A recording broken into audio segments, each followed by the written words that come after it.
யெகோவாயிரே prayer time வழியாக தேவநாமம் மகிமைப்படுவதாக. உங்களையும் இந்த சேனலுக்கு வெல்கம் பண்ணுறேன். நாம் இப்பொழுது பார்க்கவிருக்கிற வேத பகுதி யாக்கோபு 1:14. அவனவன் தன் சுய இச்சையினாலே இழுக்கப்பட்டு சிக்குண்டு சோதிக்கப்படுகிறான். பிரியமானவர்களே, உலக மனிதர்களான நாம் இச்சையான காரியங்களில் விழுந்து போகும்போது சோதனைகளுக்கு உட்படுத்தப்படுறோம். இச்சை என்பது உலகத்தின் வெளி தோற்றத்திற்கு முன்னுரிமை கொடுத்து ஆண்டவரின் சித்தத்தை, அவருக்குரிய கடமைகளை நாம் தவிர்ப்பது. அதாவது எல்லார் வாழ்க்கையிலையும் ஆவிக்குரிய நிலைகளில் சர்க்கிள்கள் வரலாம். உங்கள் சுய இச்சைகளில் நீங்கள் விழுந்து போகலாம். எனவே நம்மை நாம் சோதனை செய்து பார்க்க வேண்டும்.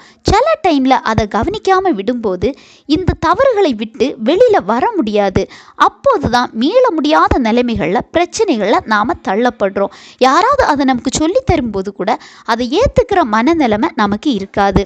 யாக்கோபு 1:14 பார்த்தீங்கன்னா, அவனவன் தன் சுய இச்சையினாலே இழுக்கப்பட்டு சிக்குண்டு சோதிக்கப்படுகிறான்னு பார்க்கலாம். இதை பற்றி நிறைய பேசலாம்.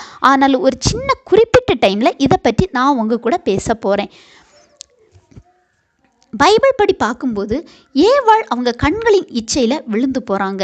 ஆனால் நாம் எப்படி தெரியுமா, சின்ன விஷயங்கள் தானே அப்படின்னு சொல்லிட்டு ஆவிக்குரிய நிலைமைகளில் ரொம்பவும் விழுந்து போகிறோம். நமக்குன்னு நாம் ஒரு ப்ரேயர் டைம் வச்சுருப்போம். ஆனால் சில டைம் அந்த ஜெப நேரத்தை உலக காரியங்களுக்காக விட்டு கொடுக்குறோம். பிறகு அதுவே நமக்கு பழக்கமாகிடும். எப்படி தெரியுமா, ப்ரேயர் டைமில் குறிப்பிட்ட வேலைகள், ஃபோன் கால்ஸ் போன்றவை வரலாம். அப்போ அந்த டைமில் அதற்கு முக்கியத்துவம் கொடுப்போம். டைம் போயிட்டு இனி எங்கே ப்ரேயர் டைம் அப்படின்னு சொல்லுவோம். நம்ம தவிர நாம் உணர மாட்டோம். அந்த டைமில் தேவையில்லாத காரியங்களை பண்ணிகிட்டு இருப்போம். அதாவது வீட்டு வேலைகள் என்ன காரியமாக இருக்கலாம்.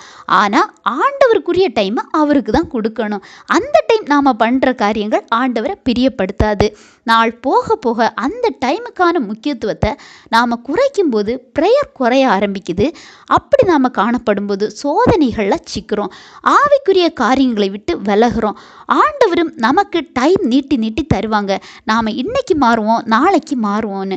மாறாத பட்சத்தில் பிரதிபலன் நாம் வாங்குகிறோம். இன்னும் நிறைய சொல்லலாம்.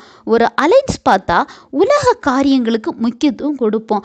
ஆவிக்குரிய பிள்ளைகளா, ஜெபிக்கிற பிள்ளைகளான்னு பார்க்க மாட்டோம். ஆனால் திருமணம் முடிந்த பிறகு நிறைய பிரச்சனைகளை நாம் சந்திப்போம்.